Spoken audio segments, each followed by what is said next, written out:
सरकार लाई है विद्यार्थियों के लिए डिजिटल लाइब्रेरी। बच्चों के उज्जवल भविष्य के लिए बिहार सरकार है सदा अग्रसर और तैयार। कक्षा 1 से कक्षा 12 तक की सभी पाठ्य पुस्तक पूरक सामग्री एवं वीडियो अब शिक्षा विभाग बिहार सरकार द्वारा विकसित पोर्टल पर है उपलब्ध। अध्ययन सामग्री देखने के लिए BEPCLOTS.bihar.gov.in पर विजिट करें अथवा एंड्रॉइड मोबाइल पर गूगल प्ले स्टोर से E-LOTS ऐप डाउनलोड करें।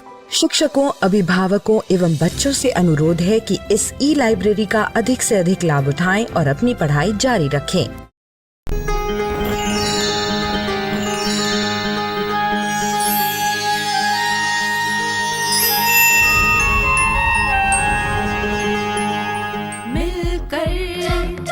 नई दुनिया मिलकर बनाए हम नई दुनिया, मिलकर जीत ले हम सारी दुनिया।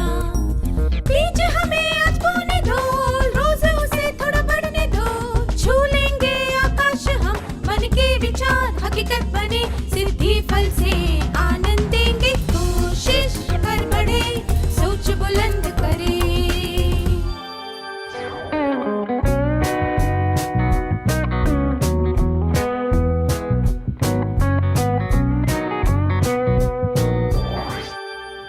नमस्ते छात्रों, आप सबसे फिर से मिलकर खुशी हुई। आशा है कि अब आप आलोचना को ठीक से समझने लगे होंगे। आइए आज के सत्र की शुरुआत एक कहानी से करते हैं। नीलम एक शिल्पकार की कार्यशाला देखने गई। उसने अंदर जाने से पहले अपनी चप्पल एक पत्थर पर उतार कर रख दी। उसने सारी मूर्तियों को बहुत ध्यान से देखा और उनकी सुंदरता को सराहा। उसे किसी मूर्ति में बना एक सितार बहुत पसंद आया। शिल्पकार नीलम को उस सितार की खूबियों के बारे में बताने लगा। कार्यशाला में घूमने के बाद नीलम फिर से दरवाजे पर पहुंच गई, जहां उसने अपनी चप्पल उतारी थी। नीलम ने देखा कि उस पत्थर पर कुछ निशान बने हुए थे। शिल्पकार ने पत्थर की तरफ देखते हुए कहा, मैंने इस पत्थर पर सितार बनाना शुरू किया था, पर यह पत्थर हथौड़े की मार नहीं सह सका, इसीलिए मैंने दूसरे पत्थर पर हथौड़े से मारना शुरू किया। आपने इस कहानी से क्या सीखा? 1. जो पत्थर हथौड़े की मार सह सकता है वही मूर्ति बन सकता है। 2. हमें अपनी चप्पल किसी पत्थर पर नहीं छोड़नी चाहिए। 3.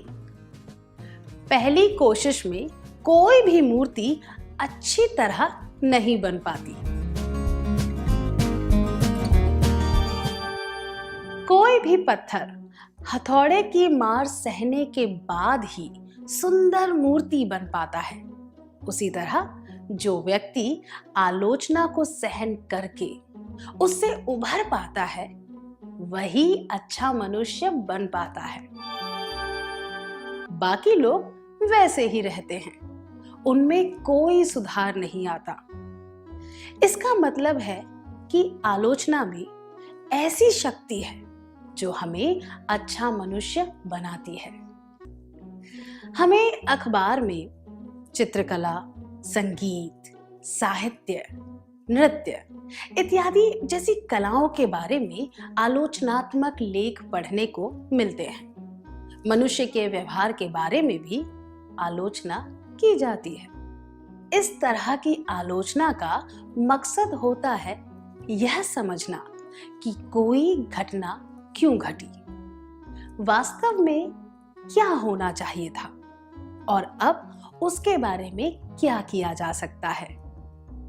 पर जब कोई हमारी या हमारे काम की आलोचना करता है तो हमें कष्ट पहुंचता है।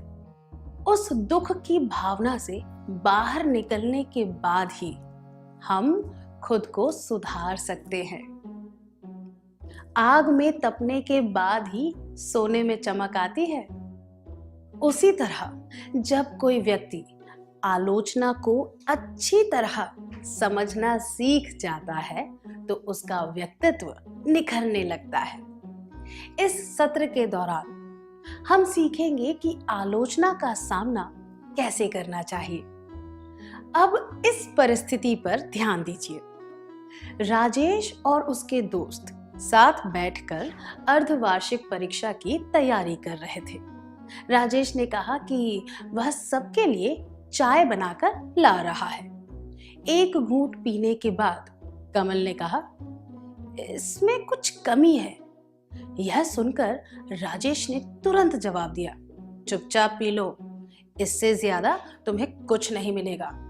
तभी विवेक ने कहा, कमल सही कह रहा है, तुम शक्कर डालना भूल गए हो। कमल ने राजेश की भावनाओं के बारे में सोचे बिना तुरंत राजेश की गलती बताई, पर राजेश ने भी पूरी बात सुने बिना ही उसे जवाब दे दिया। अगर वह खुद चाय पीकर देखता तो उसे पता चल जाता कि उसने क्या गलती की थी। चाहे किसी भी तरह की आलोचना हो, पर हमें तुरंत प्रतिक्रिया नहीं करनी चाहिए।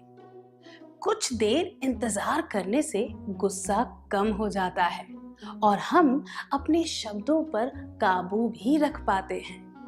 आलोचना का सामना उचित तरीके से करना एक जरूरी कौशल है। इसका सबसे पहला कदम है आलोचना को ध्यान से सुनना, तुरंत प्रतिक्रिया ना करना। अब एक और परिस्थिति देखते हैं। राजा की माँ बहुत परेशान है क्योंकि वह अपना कमरा और मेज बहुत ही गंदी रखता है। जब उसकी माँ ने यह बात उसे बताई तो उसने जवाब दिया, आपको मेरे दोस्त का कमरा देखना चाहिए, उसके बाद आप मेरे कमरे के बारे में शिकायत करना छोड़ दोगे। राजा ने ऐसा क्यों कहा? अपनी गलती छुपाने के लिए, या इसलिए कि उसकी माँ और परेशान ना हो, या फिर इसलिए कि इस उम्र के छात्रों के कमरे ऐसे ही होते हैं? 1. अपनी गलती छुपाने के लिए। 2. ताकि उसकी माँ और परेशान ना हो। 3. क्योंकि इस उम्र के छात्रों के कमरे ऐसे ही होते हैं। राजा ने इस बात का फायदा उठाया कि उसके दोस्त का कमरा बहुत ही गंदा रहता था, पर इसका यह मतलब नहीं है कि उसकी आड़ में वह अपनी गलती पर पर्दा डाल दे। अपनी माँ के द्वारा की गई आलोचना के लिए उसका जवाब ना तो उचित था और ना ही स्वीकार्य। वह सच्चाई का सामना करने की बजाय खुद को बचाना चाहता था। जब सच्चाई कड़वी लगती है तो लोग अक्सर इस तरह का रास्ता अपनाते हैं। आलोचना का जवाब देते वक्त हमें खुद का बचाव नहीं करना चाहिए, ना ही बहाने मारने चाहिए। अब इस परिस्थिति पर ध्यान दीजिए। यमुना एक साड़ी पर कसीदा निकाल रही थी। वह कसीदे से फूल और चिड़िया बना रही थी। कसीदा निकालते वक्त उससे एक छोटी सी गलती हो गई।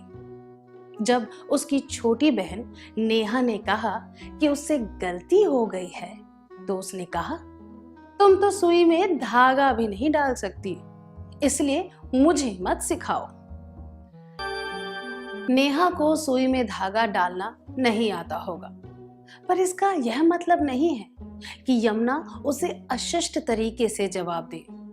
ऐसा व्यवहार अनुचित होता है। आलोचना का जवाब देने का यह सही तरीका नहीं है। जो व्यक्ति आपकी गलती बता रहा हो उस पर अपने शब्दों से इस तरह हमला नहीं करना चाहिए। यह अशिष्ट होता है और बचकाना लगता है। आलोचना का सामना करते वक्त हमें आक्रामक तरीके से जवाब नहीं देना चाहिए। अब एक और परिस्थिति देखते हैं। अखिल शाम को 7 बजे संगीत सीखने जाता है। स्कूल से 4 बजे लौटकर वह थक गया था और थोड़ा आराम करना चाहता था। वह नाश्ता करके टीवी देखने बैठ गया। वह टीवी देखने में इतना खो गया कि उसे समय का ख्याल ही नहीं रहा। अचानक उसने देखा कि 6:45 बज गए हैं। वह तुरंत संगीत क्लास के लिए निकला और वहां 7:15 बजे पहुंचा। संगीत के शिक्षक उस पर गुस्सा हुए। देरी से आने के लिए उन्होंने उसे गैर जिम्मेदार कहा।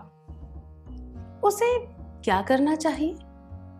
सजा से बचने के लिए क्या उसे कहना चाहिए कि वह किसी जरूरी काम में फंस गया था, या उसे सही बात बता देनी चाहिए, या फिर उसे बस यह मान लेना चाहिए कि वह देरी से आया है? 1. कहना चाहिए कि वह किसी जरूरी काम में फंस गया था। 2. सही बात बता देनी चाहिए। 3. उसे यह मान लेना चाहिए कि वह देरी से आया है। यह कहने का कोई फायदा नहीं कि वह देरी से आया है, क्योंकि यह तो शिक्षिका को पता ही है। इसीलिए यह जवाब अनुचित है। अखिल अपनी गलती की वजह से देर से आया था, इसीलिए उसे देर होने का सही कारण बता देना चाहिए और आलोचना से बचने के लिए झूठ नहीं बोलना चाहिए। उसे सही कारण बताते हुए अपनी गलती स्वीकार कर लेनी चाहिए। जब किसी भी परिस्थिति में आलोचना का सामना करना पड़े तो अपनी गलती स्वीकार करके ईमानदारी से जवाब देना चाहिए। खुद को बचाने की या आक्रामक तरीके से जवाब देने की कोशिश नहीं करनी चाहिए।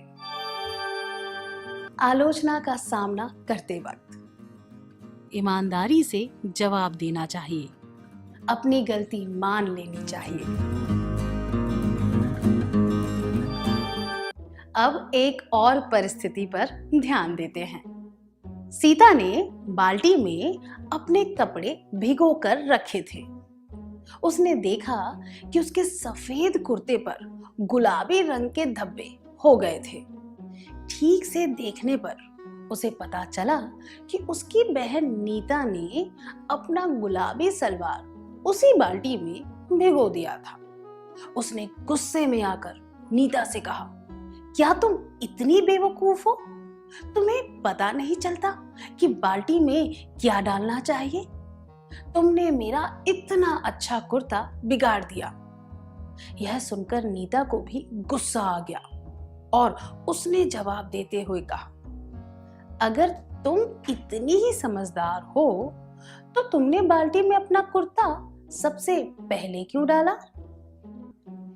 नीता ने बहुत ही चालाकी से जवाब दिया, पर आलोचना का सामना करने का यह सही तरीका नहीं है।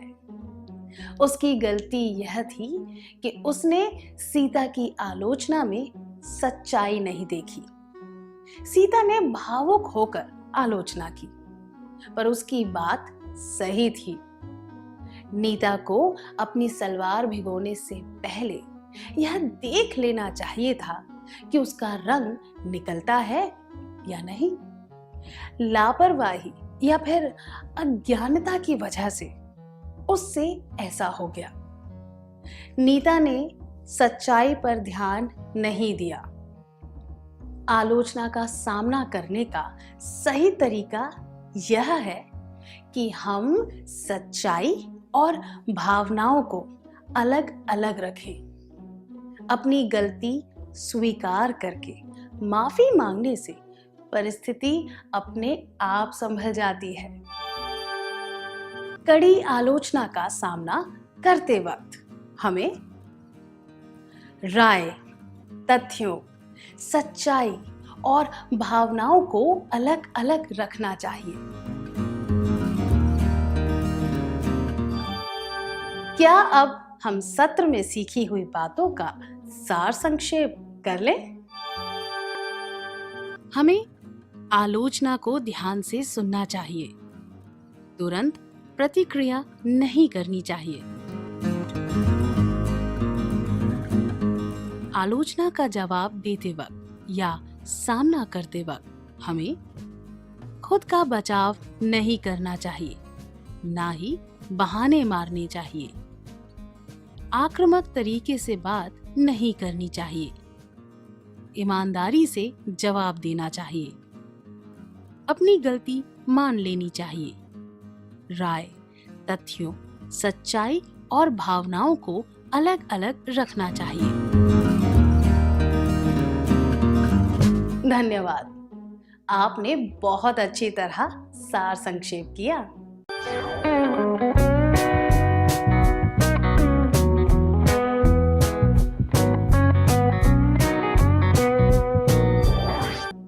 पिछले सत्र में हमने सीखा था कि आलोचना का सामना कैसे करते हैं।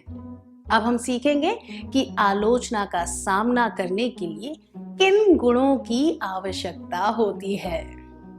अब आपके लिए एक प्रश्न है। आप में से कितने लोगों को खुद की प्रशंसा सुनकर अच्छा लगता है? कृपया अपने हाथ खड़े कीजिए।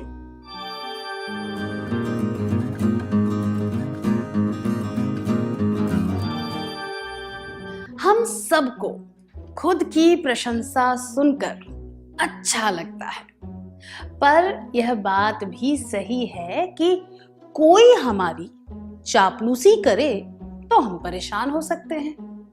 अब अगला प्रश्न, हम में से कितने लोगों को खुद की आलोचना सुनना अच्छा लगता है?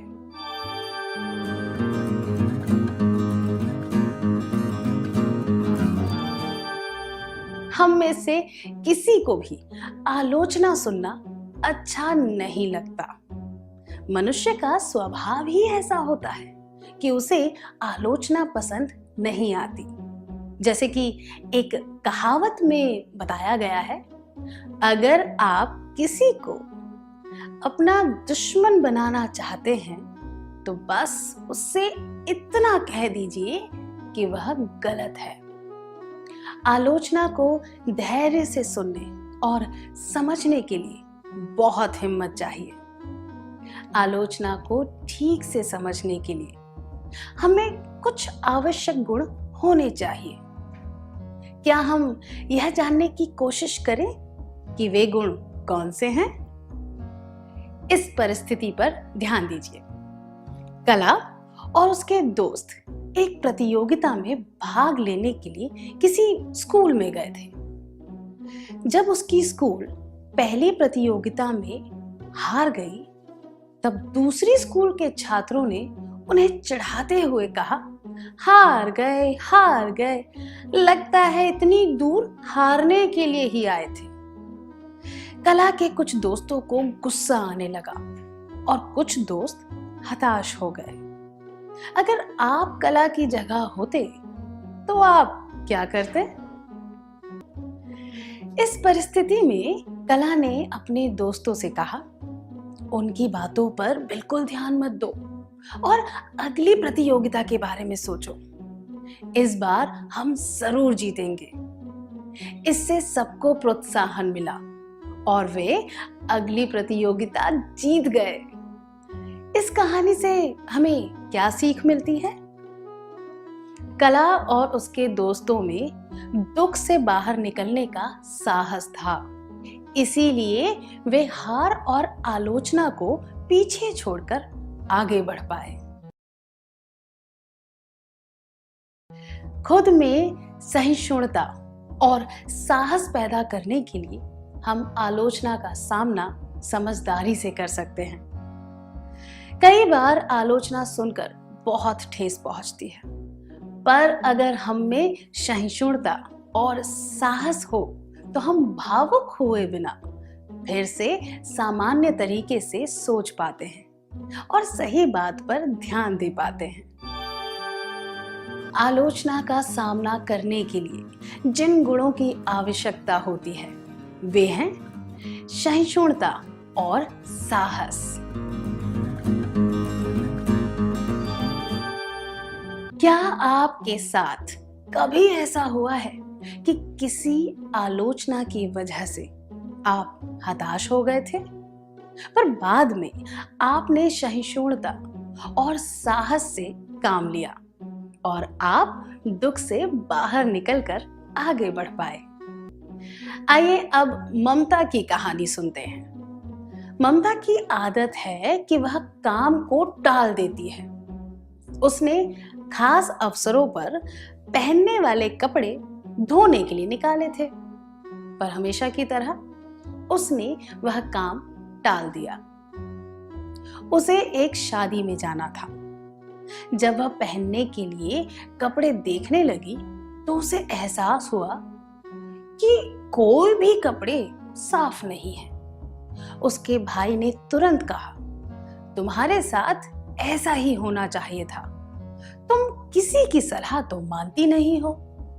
फिर उसके भाई ने कहा, अब शादी में मेरे कपड़े पहन कर जाना। इस घटना के बाद ममता ने काम को टालना छोड़ दिया। इसका मतलब है कि उसने आलोचना को स्वीकार किया और अपनी गलती पर ध्यान देते हुए कुछ सीखा। आलोचना का सामना करने के लिए जिन गुणों की आवश्यकता होती है वे हैं सहिष्णुता और साहस, ध्यान केंद्रित करना।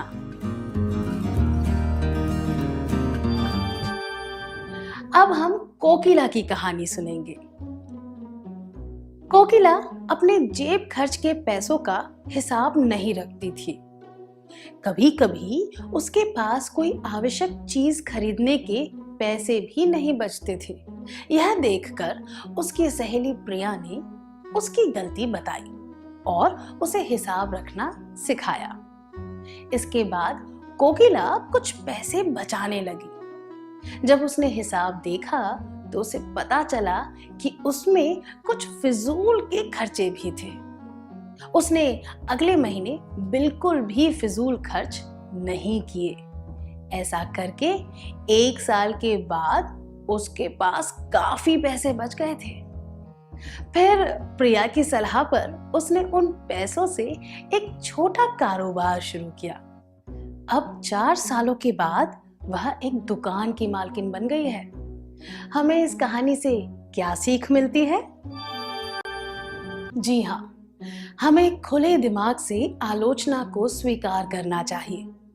प्रशंसा स्वीकार करने के लिए ज्यादा प्रयास नहीं करना पड़ता, पर किसी भी प्रकार की आलोचना को स्वीकार करने के लिए खुले दिमाग से काम लेना चाहिए। अगर हम में ग्रहणशीलता नहीं होगी तो हम सच्चाई और भावना के बीच में फर्क नहीं कर पाएंगे।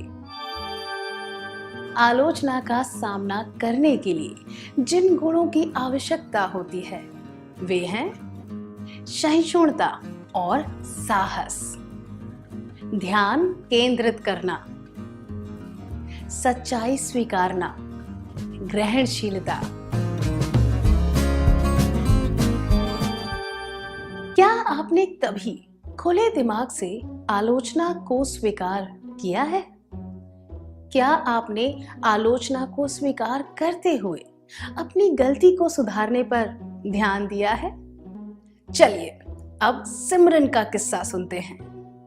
सिमरन और आलिया दोस्त हैं। सिमरन बहुत ही मिलनसार है और सबकी मदद करती रहती है।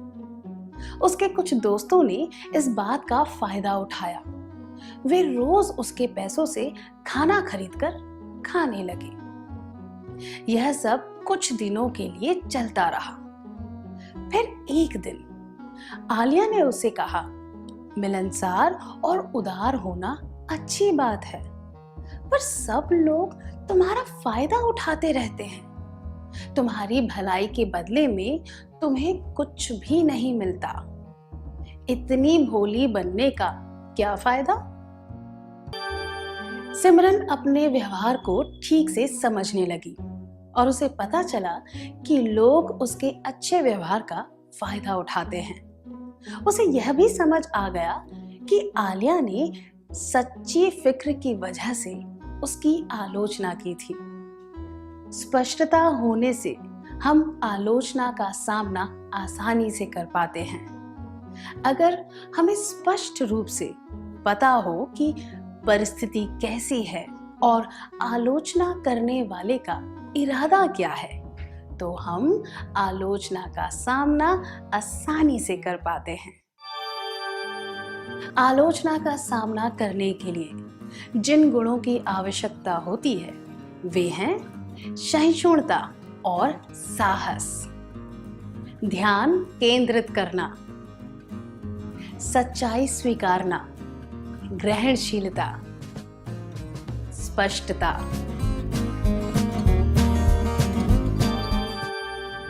सुधीर अपने परिवार के साथ एक नई जगह पर रहने आया था। उसने कुछ नए दोस्त बनाए जो उसके घर के पास क्रिकेट खेलते थे।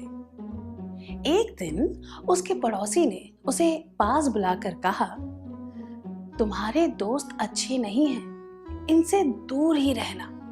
यह सुनकर सुधीर को थोड़ा गुस्सा आया, पर वह सच्चाई का पता लगाना चाहता था, इसीलिए वह उन दोस्तों से दूरी रखने लगा। एक दिन उसे पता चला कि उनमें से एक दोस्त को चोरी के जुर्म में पुलिस पकड़ कर ले गई। तब सुधीर को समझ आया कि उसका पड़ोसी उसे क्या समझाना चाहता था। इस घटना से हमें क्या सीख मिलती है? आलोचना का सामना करने के लिए एक और गुण होना चाहिए, जो है आभारी होना। आलोचना के रूप में हमारे सामने ऐसे कई मौके आते हैं जब हम अपनी गलतियों को सुधार कर आगे बढ़ सकते हैं। हमें ऐसे मौकों का आभारी होना चाहिए। आलोचना का सामना करने के लिए जिन गुणों की आवश्यकता होती है वे हैं सहिष्णुता और साहस, ध्यान केंद्रित करना, सच्चाई स्वीकारना, ग्रहणशीलता, स्पष्टता, आभारी होना। खुद का आत्मविश्वास बढ़ाने से हम हमेशा आगे की बात सोच पाते हैं और आलोचना पर ध्यान नहीं देते। मजाकिया स्वभाव होने से हमें आलोचना सुनकर गुस्सा नहीं आता। अगर हम खुद पर हंसना सीख जाएं, तो आलोचना को स्वीकार करना आसान हो जाता है। आलोचना का सामना करने के लिए जिन गुणों की आवश्यकता होती है वे हैं सहिष्णुता और साहस, ध्यान केंद्रित करना, सच्चाई स्वीकारना, ग्रहणशीलता, स्पष्टता, आभारी होना, मजाक करने की आदत। इन सब के अलावा आप तनाव कम करने के कुछ तरीके अपना सकते हैं, जैसे गहरी सांस लेना। ऐसा करने से हमारा दिमाग नकारात्मक बातों से हट जाता है और हम आक्रामक बातें नहीं करते। एक कहावत है कि अगर कोई हम पर पत्थर फेंके तो हमें उन पत्थरों से खुद के लिए एक मजबूत नींव बनानी चाहिए। आलोचना भी पत्थर की तरह होती है। आलोचना से सीख लेकर हमें खुद को दृढ़ और मजबूत बना लेना चाहिए। जीवन की राह में हमें फूल के साथ पत्थर भी मिलते हैं। हमें दोनों को समानता से स्वीकार करना चाहिए। अगर हम सकारात्मक दृष्टिकोण रखेंगे तो हो सकता है कि हम पत्थरों से बच पाएं।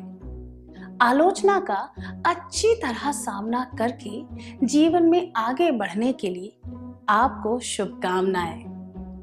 क्या अब हम सत्र में सीखी हुई बातों का सार संक्षेप कर लें? आलोचना का सामना करने के लिए जिन गुणों की आवश्यकता होती है वे हैं सहिष्णुता और साहस, ध्यान केंद्रित करना, सच्चाई स्वीकारना, ग्रहणशीलता, स्पष्टता, आभारी होना, मजाक करने की आदत। धन्यवाद, आपने बहुत अच्छी तरह सार संक्षेप किया।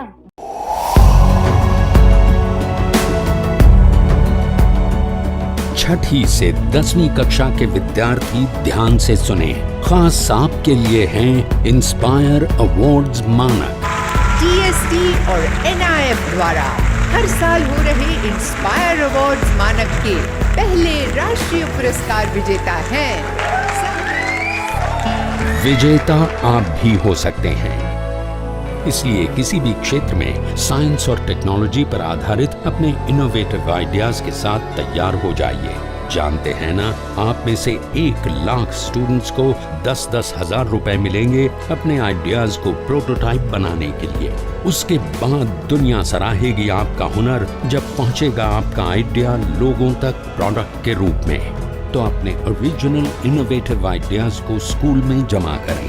बेस्ट आइडियाज आगे बढ़ाए जाएंगे ऑफिशियल वेबसाइट पर, और हाँ, जल्दी आज ही जमा करें। So good luck with inspire awards मानक।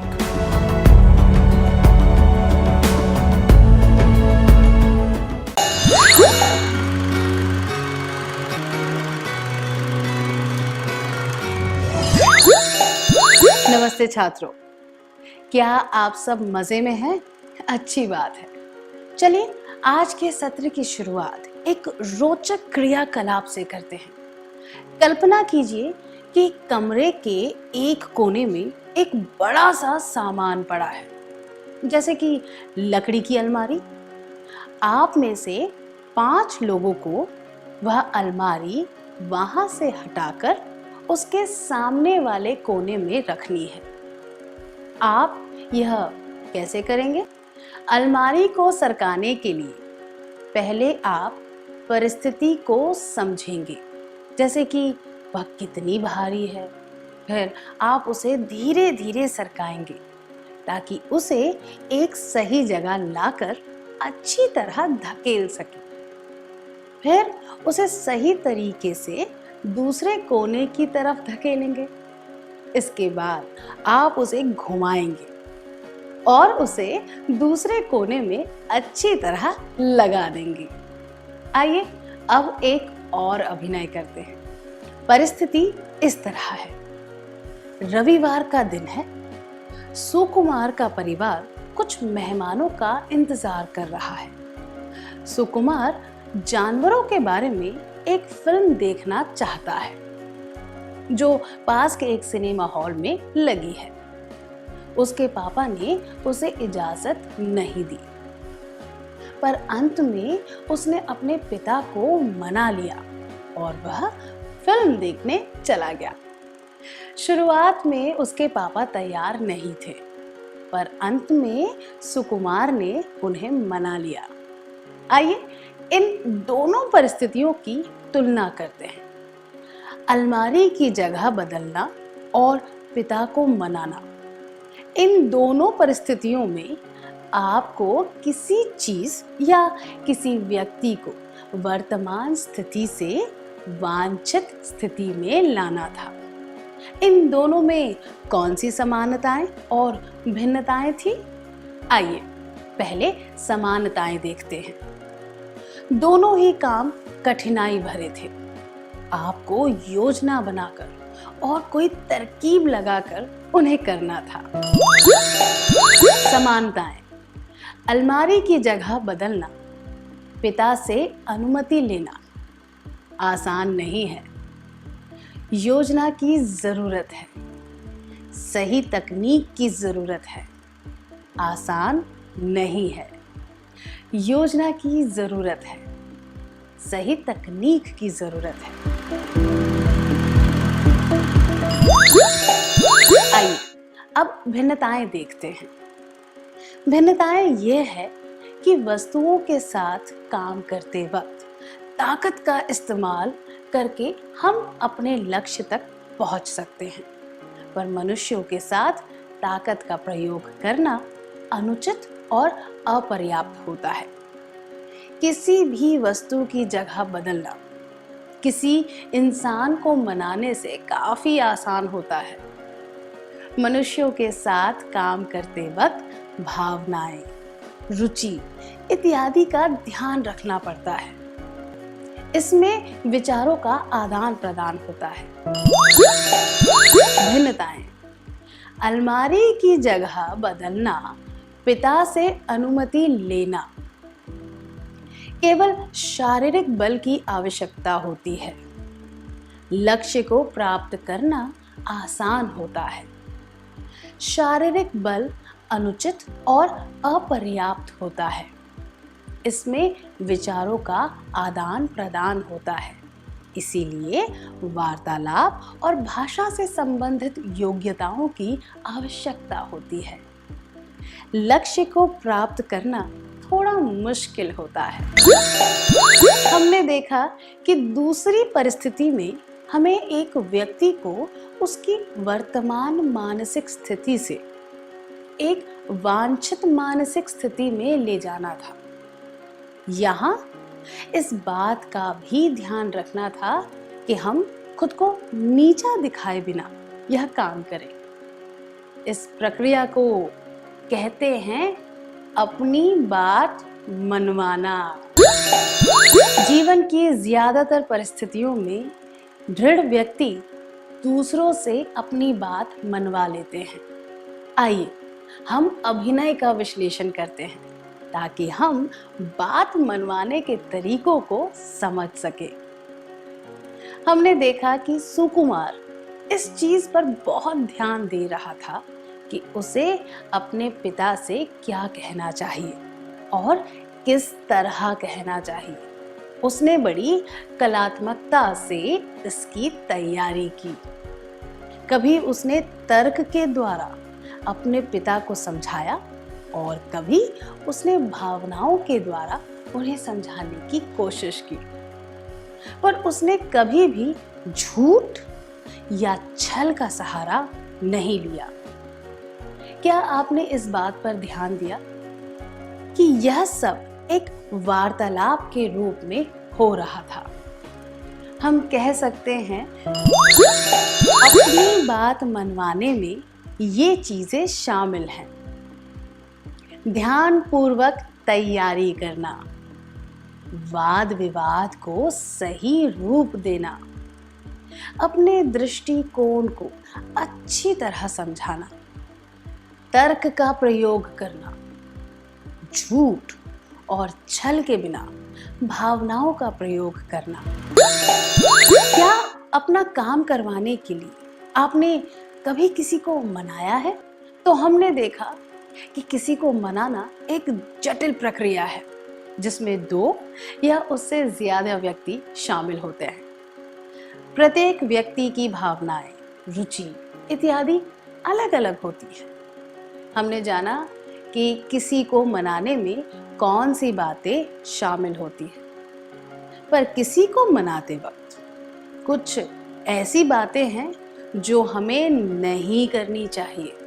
आइए एक क्रियाकलाप के द्वारा इन बातों के बारे में जानते हैं। अनीता को यह बात बिल्कुल पसंद नहीं कि उसकी छोटी बहन बहुत ही अव्यवस्थित है। वह चाहती है कि उसकी बहन को व्यवस्थित रहने का महत्व पता चले। रोज सुबह वह गंभीरता से अपनी बहन को याद दिलाती है कि उसे व्यवस्थित तरीके से अपने काम करने चाहिए, पर उसकी बहन के व्यवहार में कोई बदलाव नहीं आता। अनीता की गलती क्या है? उसने अपनी बहन की आदत को अच्छी तरह नहीं आंका है, या वो बहुत आलोचनात्मक तरीके से बात करती है, या फिर वो अपनी बहन को सुधारने का प्रयास कर रही है। हमने देखा कि अनीता अपनी बहन के व्यवहार को बदलने के लक्ष्य के पीछे बहुत आक्रामक तरीके से काम कर रही है। वह पूरा जोर देकर रोज सुबह एक ही बात रटती है। वह अपने विचार उस पर थोपना चाहती है। उसका प्रयास एक तरफा है, इसीलिए एक आदेश की तरह लगता है। इसमें दो व्यक्तियों के बीच हो रही प्रक्रिया की कोई भावना नहीं है। उसने अपनी बहन को समझाने या वार्तालाप करने का कोई प्रयास ही नहीं किया है। हमने इससे क्या सीखा? किसी से अपनी बात मनवाते वक्त हमें आक्रामक तरीके नहीं अपनाने चाहिए। आइए अब एक और परिस्थिति पर ध्यान देते हैं। विजया अपनी गणित की परीक्षा की तैयारी कर रही है, जो कि 2 बजे है। ज्योमेट्री बॉक्स में उसका प्रकार टूट गया है। उसे 12:30 बजे से पहले नया प्रकार लाने की जरूरत है। अभी 9 बजे है। वह चाहती है कि उसका भाई दौड़कर दुकान पर जाए और दूसरा प्रकार ले आए, पर उसका भाई अभी किसी काम में व्यस्त है और 11 बजे के बाद ही दुकान जा सकता है। विजया उसे मनाने की कोशिश कर रही है ताकि वह तुरंत दुकान पर चला जाए। इस बात से उसके भाई को गुस्सा आ गया और उसने कहा कि अब वह यह काम बिल्कुल नहीं करेगा। उसने अपनी बहन से कहा कि परीक्षा के समय स्कूल जाते वक्त वह रास्ते से प्रकार खरीद ले। अब विजया के पास कोई विकल्प नहीं है, उसे खुद ही प्रकार खरीदने जाना पड़ेगा। विजया जो चाहती थी वह नहीं हुआ। विजया जो चाहती थी वह क्यों नहीं हुआ?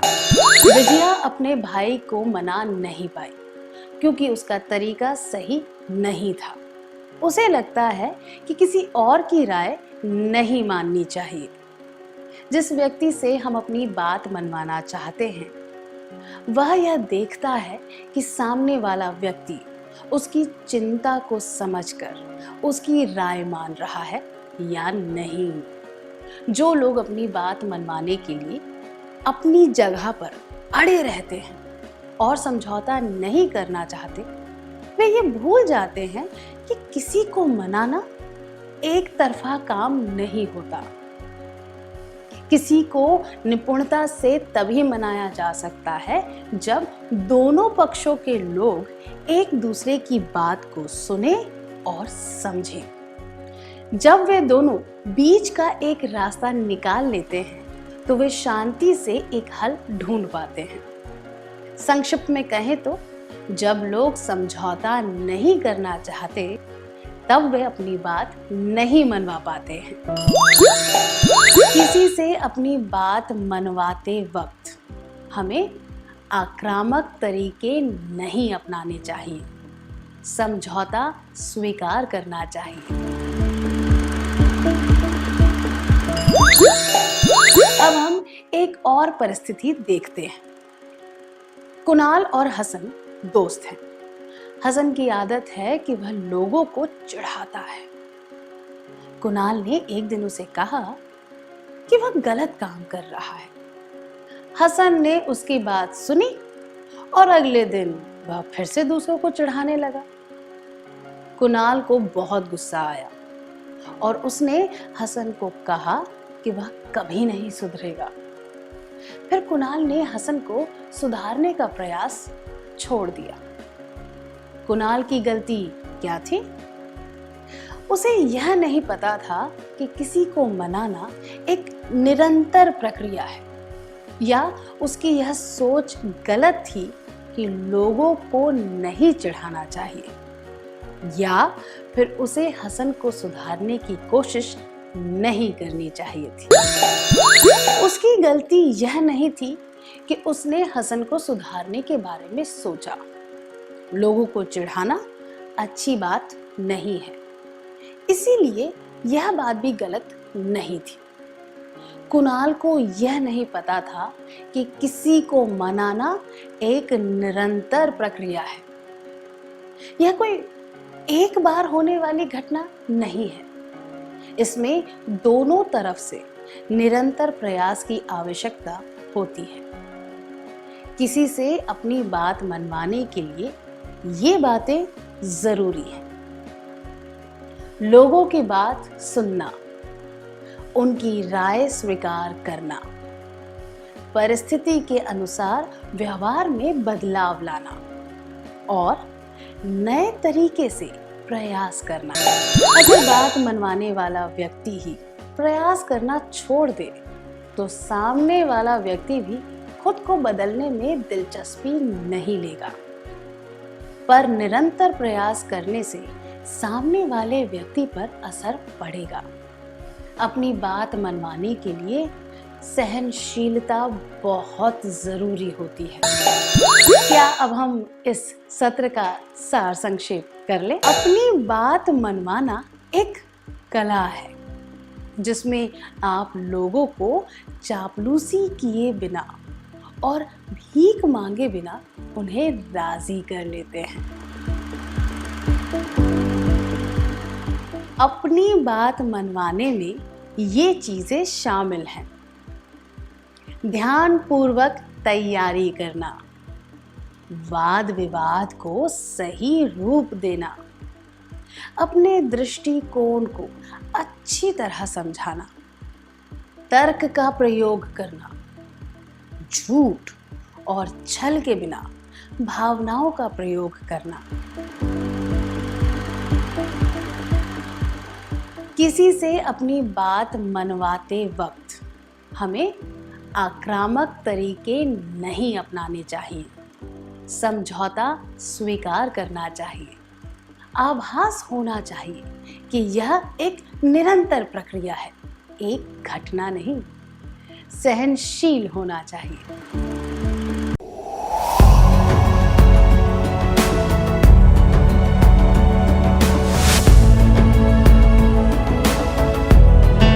नमस्कार। आप शिक्षकों द्वारा दी गई अच्छी शिक्षा से आज लाखों विद्यार्थी इनोवेशंस कर रहे हैं। उन सभी को इंस्पायर अवार्ड्स मानक में हिस्सा लेने प्रोत्साहित कीजिए।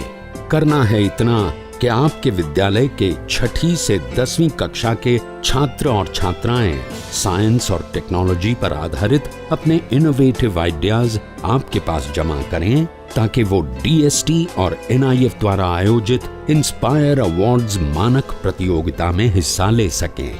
1 लाख छात्रों को 10-10 हजार रुपए मिलेंगे अपने आइडियाज को प्रोटोटाइप्स बनाने के लिए। फिर छात्र डिस्ट्रिक्ट, स्टेट और नेशनल लेवल पर अपने इनोवेशंस को दिखाएंगे। फिर प्राइजेस और सम्मान पाएंगे। तो आज ही अपने स्टूडेंट्स को हिस्सा दिलवाएं इंस्पायर अवार्ड्स मानक में।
Telekovic ka na rin. Diyan na.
सरकार लाई है विद्यार्थियों के लिए डिजिटल लाइब्रेरी। बच्चों के उज्जवल भविष्य के लिए बिहार सरकार है सदा अग्रसर और तैयार। कक्षा 1 से कक्षा 12 तक की सभी पाठ्य पुस्तक पूरक सामग्री एवं वीडियो अब शिक्षा विभाग बिहार सरकार द्वारा विकसित पोर्टल पर है उपलब्ध। अध्ययन सामग्री देखने के लिए BEPCLOTS.bihar.gov.in पर विजिट करें अथवा एंड्रॉइड मोबाइल पर गूगल प्ले स्टोर से E-LOTS ऐप डाउनलोड करें।